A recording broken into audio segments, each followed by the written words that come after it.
ಆಕಾಶವಾಣಿ ಪ್ರಚಲಿತ ವಿದ್ಯಮಾನ.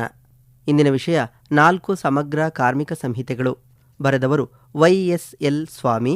ಮುಖ್ಯ ವರದಿಗಾರರು ಸಂಜೆವಾಣಿ. ಓದುತ್ತಿರುವವರು BA ಅಜರುದ್ದೀನ್.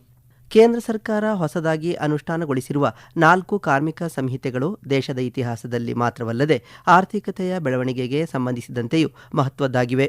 ವೇತನ, ಕೈಗಾರಿಕಾ ಕ್ಷೇತ್ರದ ಸಂಬಂಧ, ಕೆಲಸದ ಸ್ಥಳಗಳಲ್ಲಿ ಸುರಕ್ಷತೆ ಹಾಗೂ ಸಾಮಾಜಿಕ ಭದ್ರತೆಗೆ ಸಂಬಂಧಿಸಿದ ಈ ಸಂಹಿತೆಗಳನ್ನು ಸರ್ಕಾರ ಚಾರಿತ್ರಿಕ ಎಂದು ಬಣ್ಣಿಸಿದೆ. ಕಾರ್ಮಿಕರು ಮತ್ತು ಕೈಗಾರಿಕೆಗಳಿಗೆ ಸಂಬಂಧಿಸಿದ 29 ಕಾನೂನುಗಳನ್ನು ಒಟ್ಟುಗೂಡಿಸಿ 4 ಸಂಹಿತೆಗಳನ್ನಾಗಿ ರಚಿಸಲಾಗಿದೆ.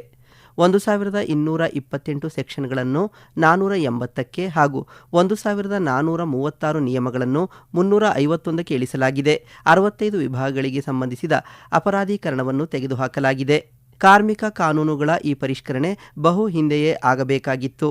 ಸ್ವಾತಂತ್ರ್ಯದ ನಂತರ ಕಾರ್ಮಿಕ ಕ್ಷೇತ್ರದಲ್ಲಿ ತಂದ ಅತ್ಯಂತ ಮಹತ್ವದ ಮತ್ತು ಸಮಗ್ರ ಸುಧಾರಣೆಗಳು ಇದಾಗಿವೆ. 4 ಕಾರ್ಮಿಕ ಸಂಹಿತೆಗಳೆಂದರೆ ವೇತನ ಸಂಹಿತೆ 2019, ಕೈಗಾರಿಕಾ ಸಂಬಂಧಗಳ ಸಂಹಿತೆ 2020, ಸಾಮಾಜಿಕ ಭದ್ರತಾ ಸಂಹಿತೆ 2020 ಮತ್ತು ಔದ್ಯೋಗಿಕ ಸುರಕ್ಷತೆ, ಆರೋಗ್ಯ ಮತ್ತು ಕೆಲಸದ ಪರಿಸ್ಥಿತಿಗಳ ಸಂಹಿತೆ 2020. ಈ ಐತಿಹಾಸಿಕ ಸುಧಾರಣೆಯು ವ್ಯವಸ್ಥೆಯನ್ನು ಸುಗಮಗೊಳಿಸುತ್ತದೆ, ಹಳೆಯ ನಿಬಂಧನೆಗಳನ್ನು ಆಧುನೀಕರಿಸುತ್ತದೆ ಹಾಗೂ ಕಾರ್ಮಿಕರ ಹಕ್ಕುಗಳು ಮತ್ತು ಕಲ್ಯಾಣ ವಲಯವನ್ನು ರಕ್ಷಿಸುವ ಜೊತೆಗೆ ಸುಗಮ ವ್ಯಾಪಾರವನ್ನು ಉತ್ತೇಜಿಸುವ ಸರಳೀಕೃತ ದಕ್ಷ ಚೌಕಟ್ಟನ್ನು ಸೃಷ್ಟಿಸುತ್ತದೆ.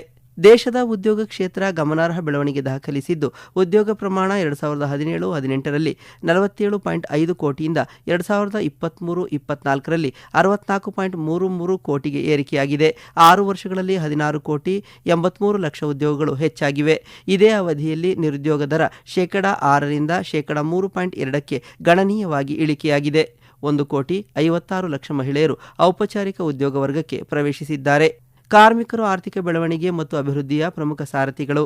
ಈ ಐತಿಹಾಸಿಕ ಸುಧಾರಣೆಯು ಕಾರ್ಮಿಕರು ಭದ್ರತೆ, ಘನತೆ, ಆರೋಗ್ಯ ಮತ್ತು ಕಲ್ಯಾಣ ಕ್ರಮಗಳಿಗೆ ಸುಲಭವಾಗಿ ಪ್ರವೇಶಿಸುವುದನ್ನು ಖಚಿತಪಡಿಸುತ್ತದೆ.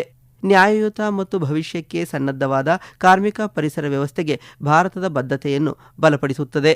ಕಾರ್ಮಿಕ ಕಾನೂನುಗಳ ಸುಧಾರಣೆಯು ನಿರಂತರ ಪ್ರಕ್ರಿಯೆ. ದೀರ್ಘಕಾಲೀನ ಸವಾಲುಗಳನ್ನು ಪರಿಹರಿಸಲು ಮತ್ತು ವ್ಯವಸ್ಥೆಯನ್ನು ಹೆಚ್ಚು ಪರಿಣಾಮಕಾರಿ ಹಾಗೂ ಸಮಕಾಲೀನವಾಗಿಸಲು ಈ ಸುಧಾರಣೆ ಸಹಕಾರಿಯಾಗಿದೆ. ಈ ಸಂಹಿತೀಕರಣದ ಗುರಿಗಳೆಂದರೆ ವ್ಯಾಪಾರವನ್ನು ಸುಗಮಗೊಳಿಸುವ, ಉದ್ಯೋಗ ಸೃಜನೆಯನ್ನು ಉತ್ತೇಜಿಸುವ ಮತ್ತು ಪ್ರತಿಯೊಬ್ಬ ಕಾರ್ಮಿಕರಿಗೂ ಸುರಕ್ಷತೆ, ಆರೋಗ್ಯ, ಸಾಮಾಜಿಕ ಮತ್ತು ವೇತನ ಭದ್ರತೆಯನ್ನು ಖಚಿತಪಡಿಸುವುದಾಗಿದೆ. ಹೆಚ್ಚಿನ ಕಾರ್ಮಿಕ ಕಾನೂನುಗಳನ್ನು ಸ್ವಾತಂತ್ರ್ಯ ಪೂರ್ವದಲ್ಲಿ ರೂಪಿಸಲಾಗಿತ್ತು. ಏಕ ನೋಂದಣಿ, ಏಕ ಪರವಾನಗಿ ಮತ್ತು ಏಕ ರಿಟರ್ನ್ ಪರಿಕಲ್ಪನೆಯನ್ನು ಪರಿಚಯಿಸುವ ಮೂಲಕ ನೋಂದಣಿ, ಪರವಾನಗಿ ಚೌಕಟ್ಟನ್ನು ಸರಳೀಕರಿಸಲಾಗಿದೆ. 2ನೇ ರಾಷ್ಟ್ರೀಯ ಕಾರ್ಮಿಕ ಆಯೋಗ ಅಸ್ತಿತ್ವದಲ್ಲಿರುವ ಕಾರ್ಮಿಕ ಕಾನೂನುಗಳನ್ನು ಕ್ರಿಯಾತ್ಮಕ ಆಧಾರದ ಮೇಲೆ 4 ಅಥವಾ 5 ಕಾರ್ಮಿಕ ಸಂಹಿತೆಗಳಾಗಿ ವರ್ಗೀಕರಿಸಬೇಕು ಎಂದು ಶಿಫಾರಸು ಮಾಡಿತ್ತು. ಅದರಂತೆ ಕಾರ್ಮಿಕ ಮತ್ತು ಉದ್ಯೋಗ ಸಚಿವಾಲಯ 4 ಸಂಹಿತೆಗಳಲ್ಲಿ ಸಂಬಂಧಿತ ಕಾರ್ಮಿಕ ಕಾನೂನುಗಳ ನಿಬಂಧನೆಗಳನ್ನು ಸರಳೀಕರಿಸಲು ಮತ್ತು ವಿಲೀನಗೊಳಿಸಲು ಪ್ರಾರಂಭಿಸಿತು. 2015ರಿಂದ 2019ರ ಅವಧಿಯಲ್ಲಿ ಸರ್ಕಾರ, ಉದ್ಯೋಗದಾತರು, ಕೈಗಾರಿಕಾ ಪ್ರತಿನಿಧಿಗಳು ಮತ್ತು ವಿವಿಧ ವ್ಯಾಪಾರ ಸಂಘಟನೆಗಳ ನಡುವಿನ ತ್ರಿಪಕ್ಷೀಯ ಸಭೆಗಳಲ್ಲಿ ಚರ್ಚೆಗಳ ನಂತರ 4 ಕಾರ್ಮಿಕ ಸಂಹಿತೆಗಳನ್ನು ಜಾರಿಗೊಳಿಸಲಾಯಿತು. ಮೊದಲಿಗೆ ವೇತನ ಸಂಹಿತೆ 2019 ನೋಡುವುದಾದರೆ, ದೇಶದಲ್ಲಿನ ಕಾರ್ಮಿಕ ಕಾನೂನು ಸುಧಾರಣಾ ಪ್ರಯತ್ನಗಳ ಪ್ರಮುಖ ಭಾಗವಾಗಿದೆ.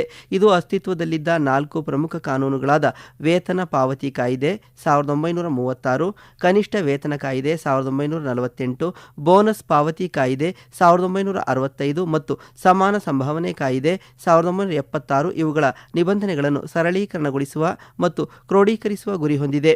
ಈ ಸಂಹಿತೆಯ ಮುಖ್ಯ ಉದ್ದೇಶ ಕಾರ್ಮಿಕರ ಹಕ್ಕುಗಳನ್ನು ಬಲಪಡಿಸುವುದಾಗಿದೆ. ಇದು ಎಲ್ಲ ಉದ್ಯೋಗದಾತರಿಗೂ ವೇತನ ಸಂಬಂಧಿತ ಪ್ರಕ್ರಿಯೆಯಲ್ಲಿ ಸರಳತೆ ಮತ್ತು ಏಕರೂಪತೆಯನ್ನು ತರಲು ಪ್ರಯತ್ನಿಸುತ್ತದೆ. ಇದರಿಂದ ವೇತನ ಪಾವತಿ, ಕನಿಷ್ಠ ವೇತನದ ನಿರ್ಣಯ ಮತ್ತು ಬೋನಸ್ ಹಕ್ಕುಗಳಿಗೆ ಸಂಬಂಧಿಸಿದ ನಿಯಮಗಳು ಹೆಚ್ಚು ಸ್ಪಷ್ಟ ಮತ್ತು ಸುಲಭವಾಗಿ ಜಾರಿಯಾಗುತ್ತವೆ. ಕಾರ್ಮಿಕ ಸಂಹಿತೆಗಳಲ್ಲಿ ಸಾರ್ವತ್ರಿಕ ಕನಿಷ್ಠ ವೇತನ ನಿಗದಿ ಮಾಡಲಾಗುತ್ತದೆ. ಈ ಸಂಹಿತೆಯು ಸಂಘಟಿತ ಮತ್ತು ಅಸಂಘಟಿತ ವಲಯಗಳಾದ್ಯಂತ ಎಲ್ಲ ನೌಕರರಿಗೆ ಕನಿಷ್ಠ ವೇತನಕ್ಕೆ ಶಾಸನಬದ್ಧ ಹಕ್ಕನ್ನು ಸ್ಥಾಪಿಸುತ್ತದೆ.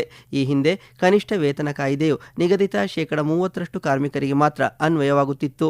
ಇದರಲ್ಲಿ ಪ್ರಾದೇಶಿಕ ಬದಲಾವಣೆಗೆ ಅವಕಾಶವಿದೆ. ಈ ಮಟ್ಟಕ್ಕಿಂತ ಕಡಿಮೆ ಕನಿಷ್ಠ ವೇತನವನ್ನು ಯಾವುದೇ ರಾಜ್ಯ ನಿಗದಿಪಡಿಸುವಂತಿಲ್ಲ. ಇದು ದೇಶಾದ್ಯಂತ ಏಕರೂಪತೆ ಮತ್ತು ಸಮರ್ಪಕತೆಯನ್ನು ಖಚಿತಪಡಿಸುತ್ತದೆ. ಸರ್ಕಾರಗಳು ಕಾರ್ಮಿಕರ ಕೌಶಲ್ಯ ಮಟ್ಟ ಅಂದರೆ ಕೌಶಲ್ಯರಹಿತ, ಕೌಶಲ್ಯಯುತ, ಅರೆ ಕೌಶಲ್ಯ ಮತ್ತು ಹೆಚ್ಚು ಕೌಶಲ್ಯಯುತ ಆಧಾರದ ಮೇಲೆ ನಿಗದಿ ಮಾಡಲಾಗುತ್ತದೆ. ಭೌಗೋಳಿಕ ಪ್ರದೇಶಗಳು ಮತ್ತು ಕೆಲಸದ ಪರಿಸ್ಥಿತಿಗಳನ್ನು ಅಂದರೆ ತಾಪಮಾನ, ತೇವಾಂಶ ಅಥವಾ ಅಪಾಯಕಾರಿ ಪರಿಸರಗಳಂತಹ ಕ್ಷೇತ್ರವನ್ನು ಪರಿಗಣಿಸಿ ಕನಿಷ್ಠ ವೇತನವನ್ನು ನಿರ್ಧರಿಸುತ್ತವೆ. ಉದ್ಯೋಗದಲ್ಲಿ ಲಿಂಗ ಸಮಾನತೆ ಕಾಯ್ದುಕೊಳ್ಳಬೇಕು. ಉದ್ಯೋಗದಾತರು ನೇಮಕಾತಿ, ವೇತನ ಮತ್ತು ಒಂದೇ ರೀತಿಯ ಕೆಲಸಕ್ಕಾಗಿ ಉದ್ಯೋಗ ಪರಿಸ್ಥಿತಿಗಳಲ್ಲಿ ಲಿಂಗದ ಆಧಾರದ ಮೇಲೆ ತಾರತಮ್ಯ ಮಾಡಬಾರದು. ಸಕಾಲಿಕ ಪಾವತಿಯನ್ನು ಖಚಿತಪಡಿಸುವ ಮತ್ತು ಅನಧಿಕೃತ ಕಡಿತಗಳನ್ನು ತಡೆಯುವ ನಿಬಂಧನೆಗಳು ಎಲ್ಲ ನೌಕರರಿಗೆ ಅನ್ವಯಿಸುತ್ತವೆ. ನಿಗದಿತ ಕೆಲಸದ ಸಮಯಕ್ಕಿಂತ ಹೆಚ್ಚಿನ ಕೆಲಸಕ್ಕೆ ಉದ್ಯೋಗದಾತರು ಎಲ್ಲ ನೌಕರರಿಗೆ 2 ಪಟ್ಟು ಅಧಿಕ ವೇತನವನ್ನು ಪಾವತಿಸಬೇಕು.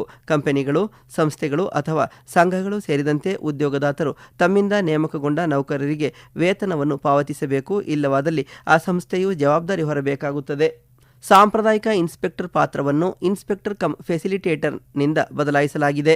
ಇದು ಅನುಸರಣೆಯನ್ನು ಸುಧಾರಿಸಲು ಮಾರ್ಗದರ್ಶನ, ಅರಿವು ಮತ್ತು ಸಲಹಾ ಪಾತ್ರಗಳಿಗೆ ಒತ್ತು ನೀಡುತ್ತದೆ. ಮೊದಲ ಬಾರಿಗೆ ಜೈಲು ಶಿಕ್ಷೆ ಇಲ್ಲದ ಅಪರಾಧಗಳಲ್ಲಿ ದಂಡ ಪಾವತಿಸುವ ಮೂಲಕ ಪರಿಹರಿಸಬಹುದು. ಅಪರಾಧಗಳ ಅಪರಾಧ ರಹಿತಗೊಳಿಸುವಿಕೆ. ಈ ಸಂಹಿತೆಯು 65 ವಿಭಾಗಗಳಿಗೆ ಸಂಬಂಧಿಸಿದಂತೆ ಮೊದಲ ಬಾರಿಯ ಅಪರಾಧಗಳಿಗೆ ಜೈಲು ಶಿಕ್ಷೆಯನ್ನು ತೆಗೆದುಹಾಕಿ ಗರಿಷ್ಠ ದಂಡದ ಹಣವನ್ನು ಪಾವತಿಸಲು ಅನುಮತಿಸುತ್ತದೆ. ಕೈಗಾರಿಕಾ ಸಂಬಂಧಗಳ ಸಂಹಿತೆ 2020 3 ಪ್ರಮುಖ ಕಾರ್ಮಿಕ ಕಾನೂನುಗಳಾದ ಕೈಗಾರಿಕಾ ಉದ್ಯೋಗ ಕಾಯ್ದೆ 1946, ಕೈಗಾರಿಕಾ ವಿವಾದಗಳ ಕಾಯ್ದೆ 1947 ಮತ್ತು ಕಾರ್ಮಿಕ ಸಂಘಟನೆಗಳ ಕಾಯ್ದೆ 1926 ಇವುಗಳ ನಿಬಂಧನೆಗಳನ್ನು ಕ್ರೋಢೀಕರಿಸುತ್ತದೆ ಮತ್ತು ಸರಳಗೊಳಿಸುತ್ತದೆ. ಈ ಸಂಹಿತೆಯು ಉದ್ಯೋಗದಾತರು ಹಾಗೂ ಕಾರ್ಮಿಕರ ನಡುವಿನ ಸಂಬಂಧಗಳನ್ನು ನಿರ್ವಹಿಸುವಲ್ಲಿ ಸಮತೋಲನ, ಸರಳತೆ ಮತ್ತು ಪಾರದರ್ಶಕತೆಯನ್ನು ತರುವ ಗುರಿ ಹೊಂದಿದೆ. ಇದು ಕೈಗಾರಿಕಾ ವಿವಾದಗಳ ಪರಿಹಾರ ಕಾರ್ಯವಿಧಾನಗಳನ್ನು ಸುಗಮಗೊಳಿಸುತ್ತದೆ ಮತ್ತು ಕಾರ್ಮಿಕ ಸಂಘಟನೆಗಳ ನೋಂದಣಿ ಹಾಗೂ ಮಾನ್ಯತೆಗೆ ಸಂಬಂಧಿಸಿದ ನಿಯಮಗಳನ್ನು ಸ್ಪಷ್ಟಪಡಿಸುತ್ತದೆ. ಅಂತಿಮವಾಗಿ ಇದು ಕೈಗಾರಿಕಾ ವಲಯದಲ್ಲಿ ಸಾಮರಸ್ಯ ಉತ್ತೇಜಿಸುವ ಮೂಲಕ ಕಾರ್ಮಿಕರ ಹಿತಾಸಕ್ತಿಗಳನ್ನು ಬಲಪಡಿಸುತ್ತದೆ. ವೇತನ ಮತ್ತು ಪ್ರಯೋಜನಗಳಲ್ಲಿ ಸಂಪೂರ್ಣ ಸಮಾನತೆ, ನೇರ, ಸಮಯಬದ್ಧ ಒಪ್ಪಂದಗಳಿಗೆ ಅವಕಾಶ ನೀಡುತ್ತದೆ. 1 ವರ್ಷದ ನಂತರ ನಿವೃತ್ತಿ ಧನದ ಅರ್ಹತೆಯು ದೊರೆಯುತ್ತದೆ. ಈ ನಿಬಂಧನೆಯು ಅತಿಯಾದ ಗುತ್ತಿಗೆ ಆಧಾರಿತ ನೇಮಕಾತಿಯನ್ನು ಕಡಿಮೆ ಮಾಡುತ್ತದೆ ಹಾಗೂ ಉದ್ಯೋಗದಾತರಿಗೆ ವೆಚ್ಚ ದಕ್ಷತೆಯನ್ನು ಕಲ್ಪಿಸುತ್ತದೆ. ಮರು ಕೌಶಲ್ಯ ನಿಧಿ ಸ್ಥಾಪನೆ. ವಜಾಗೊಳಿಸಿದ ಉದ್ಯೋಗಿಗಳಿಗೆ ತರಬೇತಿ ನೀಡಲು ವಜಾಗೊಳಿಸಿದ ಪ್ರತಿ ಕಾರ್ಮಿಕರಿಗೆ 15 ದಿನಗಳ ವೇತನವನ್ನು ವಜಾಗೊಳಿಸಿದ 45 ದಿನಗಳೊಳಗೆ ಕಾರ್ಮಿಕರ ಖಾತೆಗೆ ಜಮಾ ಮಾಡಬೇಕಾಗುತ್ತದೆ. ಕಾರ್ಮಿಕ ಸಂಘಟನೆಗಳ ಮಾನ್ಯತೆಯನ್ನು ನೋಡುವುದಾದರೆ 51% ಸದಸ್ಯತ್ವ ಹೊಂದಿರುವ ಸಂಘಗಳು ಮಾನ್ಯತೆ ಪಡೆಯುತ್ತವೆ. 20% ಕಡಿಮೆ ಸದಸ್ಯತ್ವ ಹೊಂದಿರದ ಸಂಘಟನೆಗಳಿಂದ ಸಂಧಾನ ಮಂಡಳಿಯನ್ನು ರಚಿಸಲಾಗುತ್ತದೆ. ಇಲ್ಲಿ ಕಾರ್ಮಿಕರ ವ್ಯಾಖ್ಯೆ ವಿಸ್ತರಣೆಗೊಂಡಿದೆ. ತಿಂಗಳಿಗೆ 18,000 ರೂಪಾಯಿವರೆಗೆ ವೇತನ ಗಳಿಸುವ ಮಾರಾಟ, ಪ್ರಚಾರ ಸಿಬ್ಬಂದಿ, ಪತ್ರಕರ್ತರು ಮತ್ತು ಮೇಲ್ವಿಚಾರಣಾ ನೌಕರರನ್ನು ಇದು ಒಳಗೊಂಡಿದೆ. ಕೆಲಸಗಾರರ ವಜಾ ತೆಗೆದುಹಾಕುವಿಕೆ ಕಾರ್ಖಾನೆ ಮುಚ್ಚುವಿಕೆಗೆ ಹೆಚ್ಚಿನ ಮಿತಿಯನ್ನು ಒದಗಿಸುತ್ತದೆ. ಪೂರ್ವಾನುಮತಿ ಪಡೆಯಲು ಬೇಕಾದ ಕಾರ್ಮಿಕರ ಸಂಖ್ಯೆಯ ಮಿತಿಯನ್ನು 100ರಿಂದ 300 ಕಾರ್ಮಿಕರಿಗೆ ಹೆಚ್ಚಿಸಲಾಗಿದೆ. ರಾಜ್ಯಗಳು ಈ ಮಿತಿಯನ್ನು ಮತ್ತಷ್ಟು ಹೆಚ್ಚಿಸಬಹುದು. ಮುಷ್ಕರ ಅಥವಾ ಬಂದ್ಗಳಿಗೆ ಸೂಚನೆ. ಸಂವಾದವನ್ನು ಉತ್ತೇಜಿಸಲು ಮತ್ತು ಅಡಚಣೆಗಳನ್ನು ಕಡಿಮೆ ಮಾಡಲು ಎಲ್ಲ ಸಂಸ್ಥೆಗಳಿಗೆ 14 ದಿನಗಳಲ್ಲಿ ನೋಟಿಸ್ ನೀಡುವುದು ಕಡ್ಡಾಯವಾಗಿದೆ. ಫ್ಲ್ಯಾಶ್ ಮುಷ್ಕರಗಳನ್ನು ತಡೆಯಲು ಮತ್ತು ಕಾನೂನುಬದ್ಧ ಕ್ರಮವನ್ನು ಖಚಿತಪಡಿಸಿಕೊಳ್ಳಲು ಸಾಮೂಹಿಕ ಸಾಂದರ್ಭಿಕ ರಜೆಯನ್ನು ಅದರ ವ್ಯಾಪ್ತಿಯಲ್ಲಿ ಸೇರಿಸಲಾಗಿದೆ. 3ನೇ ಸಾಮಾಜಿಕ ಭದ್ರತಾ ಸಂಹಿತೆ 2020 ನೋಡುವುದಾದರೆ ಇದು ಕಾರ್ಮಿಕರ ಕಲ್ಯಾಣದತ್ತ ಮಹತ್ವದ ಹೆಜ್ಜೆಯಾಗಿದೆ. ಈ ಸಂಹಿತೆಯು ಅಸಂಘಟಿತ, ಅಲ್ಪಾವಧಿ ಮತ್ತು ಡಿಜಿಟಲ್ ಅಲ್ಪಾವಧಿ ಕಾರ್ಮಿಕರು ಸೇರಿದಂತೆ ಎಲ್ಲ ಕಾರ್ಮಿಕರಿಗೆ ಸಾಮಾಜಿಕ ಭದ್ರತೆಯನ್ನು ವಿಸ್ತರಿಸುವ ಗುರಿ ಹೊಂದಿದೆ. ಮೊದಲ ಬಾರಿಗೆ ಈ ಕಾರ್ಮಿಕರ ಸಾಮಾಜಿಕ ಭದ್ರತೆಗಾಗಿ ವಿಶೇಷ ನಿಧಿಯನ್ನು ಸ್ಥಾಪಿಸಲು ಆದೇಶಿಸಲಾಗಿದೆ. ಈ ಸಂಹಿತೆಯು ನಿಶ್ಚಿತ ಅವಧಿಯ ಉದ್ಯೋಗಿಗಳಿಗೆ 1 ವರ್ಷದ ಸೇವೆಯ ನಂತರ ಭವಿಷ್ಯ ನಿಧಿ ಸೌಲಭ್ಯ ಪಡೆಯಲು ಅವಕಾಶ ನೀಡಿದೆ. ಇಎಸ್ಐಸಿ ಮತ್ತು ಇಪಿಎಫ್ಒ ವ್ಯಾಪ್ತಿಯನ್ನು ವಿಸ್ತರಿಸಲಾಗಿದೆ. ನಿರ್ದಿಷ್ಟ ಉದ್ಯೋಗಿಗಳ ಮಿತಿ ಹೊಂದಿರುವ ಎಲ್ಲ ಸಂಸ್ಥೆಗಳಲ್ಲಿ ಶಿಶುಪಾಲನಾ ಸೌಲಭ್ಯ ಕಡ್ಡಾಯಗೊಳಿಸುವ ಮೂಲಕ ಮಹಿಳಾ ಕಾರ್ಮಿಕರ ಸಬಲೀಕರಣಕ್ಕೆ ಒತ್ತು ನೀಡಲಾಗಿದೆ. ಒಟ್ಟಾರೆ ಈ ಸುಧಾರಣೆಗಳು ಡಿಜಿಟಲ್ ವ್ಯವಸ್ಥೆಗಳೊಂದಿಗೆ ಕಾರ್ಮಿಕರಿಗೆ ಬಲವಾದ ರಕ್ಷಣೆ ಮತ್ತು ವ್ಯಾಪಕತೆಯನ್ನು ಒದಗಿಸಿ ಅವರ ಕಲ್ಯಾಣದ ಪ್ರಗತಿಗೆ ಬದ್ಧತೆಯನ್ನು ತೋರಿಸುತ್ತವೆ. ವಿಸ್ತರಿತ ಇಎಸ್ಐಸಿ ಕಾರ್ಮಿಕರ ರಾಜ್ಯ ವಿಮೆ ವ್ಯಾಪ್ತಿ ನಿಗದಿಯಾಗಿದೆ. ಇಎಸ್ಐಸಿ ಇದೀಗ ದೇಶಾದ್ಯಂತ ಅನ್ವಯವಾಗುತ್ತದೆ. ಅಧಿಸೂಚಿತ ಪ್ರದೇಶಗಳ ಮಾನದಂಡವನ್ನು ತೆಗೆದುಹಾಕಲಾಗಿದೆ. 10ಕ್ಕಿಂತ ಕಡಿಮೆ ಉದ್ಯೋಗಿಗಳನ್ನು ಹೊಂದಿರುವ ಸಂಸ್ಥೆಗಳು ಉದ್ಯೋಗದಾತರು ಮತ್ತು ನೌಕರರ ಪರಸ್ಪರ ಒಪ್ಪಿಗೆಯೊಂದಿಗೆ ಸ್ವಯಂ ಪ್ರೇರಿತವಾಗಿ ಕಾರ್ಮಿಕರ ರಾಜ್ಯ ವಿಮೆ ವ್ಯಾಪ್ತಿಗೆ ಸೇರಿಕೊಳ್ಳಬಹುದು. ಅಪಾಯಕಾರಿ ಉದ್ಯೋಗ ಮತ್ತು ತೋಟದ ಕೆಲಸಗಾರರಿಗೆ ಈ ಸೌಲಭ್ಯವನ್ನು ಕಡ್ಡಾಯಗೊಳಿಸಲಾಗಿದೆ. ಕಾಲಮಿತಿಯ ಇಪಿಎಫ್ ಕಾರ್ಮಿಕರ ಭವಿಷ್ಯ ನಿಧಿ ವಿಚಾರಣೆಗಳನ್ನು ನಡೆಸಲು ಅವಕಾಶವಿದೆ. ಇಪಿಎಫ್ ವಿಚಾರಣೆಗಳು ಮತ್ತು ವಸೂಲಾತಿ ಪ್ರಕ್ರಿಯೆಗಳನ್ನು ಪ್ರಾರಂಭಿಸಲು 5 ವರ್ಷಗಳ ಮಿತಿಯನ್ನು ನಿಗದಿಪಡಿಸಲಾಗಿದೆ. ಇವುಗಳನ್ನು 2 ವರ್ಷಗಳಲ್ಲಿ, ಅಂದರೆ 1 ವರ್ಷ ವಿಸ್ತರಿಸಬಹುದಾದ ಅವಧಿಯಲ್ಲಿ ಪೂರ್ಣಗೊಳಿಸಬೇಕು. ಸ್ವಯಂ ಪ್ರೇರಿತವಾಗಿ ಪ್ರಕರಣಗಳನ್ನು ಪುನಃ ತೆರೆಯುವುದನ್ನು ರದ್ದುಗೊಳಿಸಲಾಗಿದೆ. ಇದು ಸಕಾಲಿಕ ಇತ್ಯರ್ಥವನ್ನು ಖಚಿತಪಡಿಸುತ್ತದೆ. ಇಪಿಎಫ್ ಮೇಲ್ಮನವಿ ಠೇವಣಿ ಇಳಿಕೆಯಾಗಿದೆ. ಇಪಿಎಫ್ಒ ಆದೇಶಗಳ ವಿರುದ್ಧ ಮೇಲ್ಮನವಿ ಸಲ್ಲಿಸುವ ಉದ್ಯೋಗದಾತರು ಈಗ ನಿರ್ಧರಿಸಿದ ಮೊತ್ತದ ಕೇವಲ 25% ಮಾತ್ರ ಠೇವಣಿ ಇಡಬೇಕು. ಇದು ಆರ್ಥಿಕ ಹೊರೆಯನ್ನು ಕಡಿಮೆ ಮಾಡುತ್ತದೆ ಮತ್ತು ವ್ಯಾಪಾರ ಮಾಡುವ ಸುಲಭತೆ ಹಾಗೂ ನ್ಯಾಯದ ಪ್ರವೇಶವನ್ನು ಖಚಿತಪಡಿಸುತ್ತದೆ. ಕಟ್ಟಡ ಮತ್ತು ಇತರೆ ನಿರ್ಮಾಣ ಕೆಲಸಗಳಿಗೆ ಸಂಬಂಧಿಸಿದ ಸೆಸ್ ಜವಾಬ್ದಾರಿಗಳನ್ನು ಉದ್ಯೋಗದಾತರು ಈಗ ಸ್ವಯಂ ಮೌಲ್ಯಮಾಪನ ಮಾಡಬಹುದು. ಹಿಂದೆ ಇದನ್ನು ಅಧಿಸೂಚಿತ ಸರ್ಕಾರಿ ಪ್ರಾಧಿಕಾರ ನಿರ್ಣಯಿಸುತ್ತಿತ್ತು. ಇದು ಕಾರ್ಯವಿಧಾನದ ವಿಳಂಬ ಮತ್ತು ಅಧಿಕೃತ ಹಸ್ತಕ್ಷೇಪವನ್ನು ಕಡಿಮೆ ಮಾಡುತ್ತದೆ. ಗಿಗ್ ಮತ್ತು ಪ್ಲಾಟ್ಫಾರ್ಮ್ ಕಾರ್ಮಿಕರ ಸೇರ್ಪಡೆ. ಸಾಮಾಜಿಕ ಭದ್ರತಾ ವ್ಯಾಪ್ತಿಯನ್ನು ಸಕ್ರಿಯಗೊಳಿಸಲು ಅಗ್ರಿಗೇಟರ್, ಗಿಗ್ ಕಾರ್ಮಿಕ ಮತ್ತು ಪ್ಲಾಟ್ಫಾರ್ಮ್ ಕಾರ್ಮಿಕ ಎಂಬ ಹೊಸ ವ್ಯಾಖ್ಯೆಗಳನ್ನು ಸೇರಿಸಲಾಗಿದೆ. ಅಗ್ರಿಗೇಟರ್ಗಳು ವಾರ್ಷಿಕ ವಹಿವಾಟಿನ 1% 2% ಮೊತ್ತವನ್ನು ಕೊಡುಗೆಯಾಗಿ ನೀಡಬೇಕು. ಅಸಂಘಟಿತ ಗಿಗ್ ಮತ್ತು ಪ್ಲಾಟ್ಫಾರ್ಮ್ ಕಾರ್ಮಿಕರಿಗಾಗಿ ಅಂಗವೈಕಲ್ಯ, ಆರೋಗ್ಯ ಮತ್ತು ವೃದ್ಧಾಪ್ಯ ಪ್ರಯೋಜನಗಳನ್ನು ಒಳಗೊಂಡ ಯೋಜನೆಗಳಿಗೆ ಹಣಕಾಸು ಒದಗಿಸಲು ಮೀಸಲಾದ ನಿಧಿಯನ್ನು ಪ್ರಸ್ತಾಪಿಸಲಾಗಿದೆ. ಪರಿಹಾರ ಪಡೆಯುವ ಸಂತ್ರಸ್ತರ ಅವಲಂಬಿತರ ವ್ಯಾಖ್ಯೆಯು ವಿಸ್ತರಣೆಯಾಗಿದ್ದು, ಈ ವ್ಯಾಪ್ತಿಯನ್ನು ಅಜ್ಜಂದಿರಿಗೂ ವಿಸ್ತರಿಸಲಾಗಿದೆ. ವೇತನವು ಈಗ ಮೂಲ ವೇತನ, ತುಟ್ಟಿ ಭತ್ಯೆ ಮತ್ತು ಉಳಿತಾಯ ಭತ್ಯೆಯನ್ನು ಒಳಗೊಂಡಿದೆ.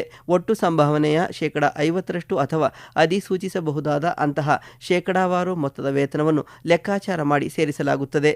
ಇದು ಭವಿಷ್ಯ ನಿಧಿ, ಪಿಂಚಣಿ ಮತ್ತು ಸಾಮಾಜಿಕ ಭದ್ರತಾ ಪ್ರಯೋಜನಗಳನ್ನು ಲೆಕ್ಕಾಚಾರ ಮಾಡುವಲ್ಲಿ ಸ್ಥಿರತೆಯನ್ನು ಖಚಿತಪಡಿಸುತ್ತದೆ. ಮನೆ ಮತ್ತು ಕೆಲಸದ ಸ್ಥಳದ ನಡುವಿನ ಪ್ರಯಾಣದ ಸಮಯದಲ್ಲಿ ಸಂಭವಿಸುವ ಅಪಘಾತಗಳನ್ನು ಈಗ ಉದ್ಯೋಗ ಸಂಬಂಧಿತವೆಂದು ಪರಿಗಣಿಸಲಾಗುತ್ತದೆ. ಇದು ಪರಿಹಾರಕ್ಕೆ ಅರ್ಹತೆ ಪಡೆಯಲಿದೆ. ನಿಶ್ಚಿತ ಅವಧಿಯ ನೌಕರರು 1 ವರ್ಷದ ನಿರಂತರ ಸೇವೆಯ ನಂತರ ಭವಿಷ್ಯ ನಿಧಿ ಸೌಲಭ್ಯಕ್ಕೆ ಅರ್ಹರಾಗುತ್ತಾರೆ. 4ನೇಯದಾಗಿ ಉದ್ಯೋಗ ಸುರಕ್ಷತಾ ಸಂಹಿತೆ, ಆರೋಗ್ಯ ಮತ್ತು ಕೆಲಸದ ಪರಿಸ್ಥಿತಿಗಳ ಸಂಹಿತೆ 2020. ಇದರಡಿ ಒಟ್ಟಾರೆ 13 ಕೇಂದ್ರ ಕಾರ್ಮಿಕ ಕಾಯ್ದೆಗಳ ಸಂಬಂಧಿತ ನಿಬಂಧನೆಗಳನ್ನು ವಿಲೀನಗೊಳಿಸಲಾಗಿದೆ. ಈ 13 ಕಾಯ್ದೆಗಳಲ್ಲಿ ಕಾರ್ಖಾನೆಗಳ ಕಾಯ್ದೆ 1948, ತೋಟಗಳ ಕಾರ್ಮಿಕ ಕಾಯ್ದೆ 1951, ಗಣಿ ಕಾಯ್ದೆ 1952, ಅಂತಾರಾಜ್ಯ ವಲಸೆ ಕಾರ್ಮಿಕರ ಕಾಯ್ದೆ 1979 ಮತ್ತು ಕಟ್ಟಡ ಹಾಗೂ ಇತರೆ ನಿರ್ಮಾಣ ಕಾರ್ಮಿಕರ ಕಾಯ್ದೆ 1996 ಮುಂತಾದವು ಸೇರಿವೆ. ಈ ಸಂಹಿತೆಯು ಕಾರ್ಮಿಕರ ಹಕ್ಕುಗಳು ಮತ್ತು ಸುರಕ್ಷಿತ ಕೆಲಸದ ಪರಿಸ್ಥಿತಿಗಳನ್ನು ರಕ್ಷಿಸುವ ಜೊತೆಗೆ ವ್ಯಾಪಾರ ಸ್ನೇಹಿ, ನಿಯಂತ್ರಣ ಪರಿಸರವನ್ನು ಸೃಷ್ಟಿಸುವ ದ್ವಂದ್ವ ಉದ್ದೇಶಗಳನ್ನು ಸಮತೋಲನಗೊಳಿಸುತ್ತದೆ. ವಿದ್ಯುನ್ಮಾನ ನೋಂದಣಿಗಾಗಿ 10 ನೌಕರರ ಏಕರೂಪದ ಮಿತಿಯನ್ನು ನಿಗದಿಪಡಿಸಲಾಗಿದೆ. ಹಿಂದಿನ ಕಾಯ್ದೆಗಳಲ್ಲಿ ಇದ್ದ 6 ನೋಂದಣಿಗಳ ಬದಲಿಗೆ ಸಂಸ್ಥೆಗಳಿಗೆ ಒಂದೇ ನೋಂದಣಿ ವ್ಯವಸ್ಥೆಯನ್ನು ಇದು ಕಲ್ಪಿಸಲಾಗಿದೆ. ಇದು ಕೇಂದ್ರೀಕೃತ ದತ್ತಾಂಶವನ್ನು ಸೃಷ್ಟಿಸುತ್ತದೆ ಹಾಗೂ ಸುಗಮ ವ್ಯಾಪಾರವನ್ನು ಉತ್ತೇಜಿಸುತ್ತದೆ. ಅಪಾಯಕಾರಿ ಅಥವಾ ಜೀವಕ್ಕೆ ಅಪಾಯಕಾರಿಯಾದ ಉದ್ಯೋಗಗಳಲ್ಲಿ ತೊಡಗಿರುವ ಯಾವುದೇ ಸಂಸ್ಥೆಗೆ ಕೇವಲ 1 ಉದ್ಯೋಗಿ ಇದ್ದರೂ ಸಹ ಸಂಹಿತೆಯ ನಿಬಂಧನೆಗಳನ್ನು ವಿಸ್ತರಿಸಲು ಸರ್ಕಾರಕ್ಕೆ ಅಧಿಕಾರವಿದೆ. ಸಂಸ್ಥೆಗಳಿಗೆ 1 ಪರವಾನಗಿ, 1 ನೋಂದಣಿ, 1 ರಿಟರ್ನ್ ಚೌಕಟ್ಟನ್ನು ಪರಿಚಯಿಸುತ್ತದೆ. ಇದು ಪುನರಾವರ್ತನೆಯನ್ನು ಮತ್ತು ಅನುಸರಣೆ ಹೊರೆಯನ್ನು ಕಡಿಮೆ ಮಾಡುತ್ತದೆ. ಅಂತಾರಾಜ್ಯ ವಲಸೆ ಕಾರ್ಮಿಕರ ವ್ಯಾಖ್ಯೆಯು ಈಗ ನೇರವಾಗಿ ಗುತ್ತಿಗೆದಾರರ ಮೂಲಕ ಅಥವಾ ಸ್ವತಃ ವಲಸೆ ಕಾರ್ಮಿಕರನ್ನು ಒಳಗೊಳ್ಳುತ್ತದೆ. ಇವರಿಗೆ 12 ತಿಂಗಳಲ್ಲಿ ಒಮ್ಮೆ ಮೂಲ ಸ್ಥಳಕ್ಕೆ ಪ್ರಯಾಣಿಸಲು ಏಕರೂಪದ ಪ್ರಯಾಣ ಭತ್ಯೆ, ರಾಜ್ಯಗಳಾದ್ಯಂತ ಸಾರ್ವಜನಿಕ ವಿತರಣಾ ವ್ಯವಸ್ಥೆ ಮತ್ತು ಸಾಮಾಜಿಕ ಭದ್ರತಾ ಪ್ರಯೋಜನಗಳನ್ನು ಪಡೆಯಲು ಸಹಕಾರಿಯಾಗಲಿದೆ. ಉದ್ಯೋಗಿಗಳಿಗೆ ಉಚಿತ ವಾರ್ಷಿಕ ಆರೋಗ್ಯ ತಪಾಸಣೆ ಲಭ್ಯವಾಗಲಿದೆ. ಕೆಲಸದ ವಿವರಗಳು, ವೇತನ ಮತ್ತು ಸಾಮಾಜಿಕ ಭದ್ರತೆಯನ್ನು ನಿರ್ದಿಷ್ಟಪಡಿಸುವ ನೇಮಕಾತಿ ಪತ್ರಗಳನ್ನು ನೀಡಲಾಗುತ್ತದೆ. ಇದು ಪಾರದರ್ಶಕತೆ ಮತ್ತು ಹೊಣೆಗಾರಿಕೆಯನ್ನು ಹೆಚ್ಚಿಸುತ್ತದೆ. ಮಹಿಳೆಯರು ಎಲ್ಲ ರೀತಿಯ ಸಂಸ್ಥೆಗಳಲ್ಲಿ ಮತ್ತು ರಾತ್ರಿಯ ಸಮಯದಲ್ಲೂ, ಅಂದರೆ ಬೆಳಿಗ್ಗೆ 6ರ ಮೊದಲು ಸಂಜೆ 7 ಗಂಟೆಯ ನಂತರ ಅವರ ಒಪ್ಪಿಗೆ ಮತ್ತು ಸುರಕ್ಷತಾ ಕ್ರಮಗಳೊಂದಿಗೆ ಕೆಲಸ ಮಾಡಬಹುದು. ಇದು ಸಮಾನತೆ ಮತ್ತು ಒಳಗೊಳ್ಳುವಿಕೆಯನ್ನು ಪೋಷಿಸುತ್ತದೆ. ಅಸಂಘಟಿತ ಕಾರ್ಮಿಕರಿಗಾಗಿ ರಾಷ್ಟ್ರೀಯ ದತ್ತಾಂಶ ವ್ಯವಸ್ಥೆ ಸ್ಥಾಪಿಸಲು ಆದ್ಯತೆ ನೀಡಲಾಗಿದೆ. ವಲಸೆ ಕಾರ್ಮಿಕರು ಉದ್ಯೋಗ ಪಡೆಯಲು, ಅವರ ಕೌಶಲ್ಯಗಳನ್ನು ಗುರುತಿಸಲು ಮತ್ತು ಇತರ ಸಾಮಾಜಿಕ ಭದ್ರತಾ ಪ್ರಯೋಜನಗಳನ್ನು ಒದಗಿಸಲು ವಲಸಿಗರು ಸೇರಿದಂತೆ ಅಸಂಘಟಿತ ಕಾರ್ಮಿಕರಿಗಾಗಿ ರಾಷ್ಟ್ರೀಯ ವ್ಯವಸ್ಥೆಯನ್ನು ಅಭಿವೃದ್ಧಿಪಡಿಸಲಾಗುವುದು. ಗಾಯ ಅಥವಾ ಮರಣದ ಸಂದರ್ಭದಲ್ಲಿ ಅಪರಾಧಿಗಳ ಮೇಲೆ ವಿಧಿಸಲಾದ ದಂಡದ ಕನಿಷ್ಠ 50% ಮೊತ್ತವನ್ನು ಸಂತ್ರಸ್ತರಿಗೆ ಅಥವಾ ಅವರ ಕಾನೂನುಬದ್ಧ ವಾರಸುದಾರರಿಗೆ ಪರಿಹಾರವಾಗಿ ಪಾವತಿಸಲು ನ್ಯಾಯಾಲಯಗಳು ಆದೇಶಿಸಬಹುದು. ಇದುವರೆಗೆ ಪ್ರಚಲಿತ ವಿದ್ಯಮಾನ ಕೇಳಿದಿರಿ. ಪ್ರಧಾನ ಸಂಪಾದಕರು ಬೆಂಗಳೂರು ಆಕಾಶವಾಣಿ ಪ್ರಾದೇಶಿಕ ಸುದ್ದಿ ವಿಭಾಗದ ಮುಖ್ಯಸ್ಥರು ಹಾಗೂ ಉಪನಿರ್ದೇಶಕರಾದ ರಾಯ್ ಚಾಕೋ. ಇದು ಪ್ರಾದೇಶಿಕ ಸುದ್ದಿ ವಿಭಾಗದ ಕೊಡುಗೆ.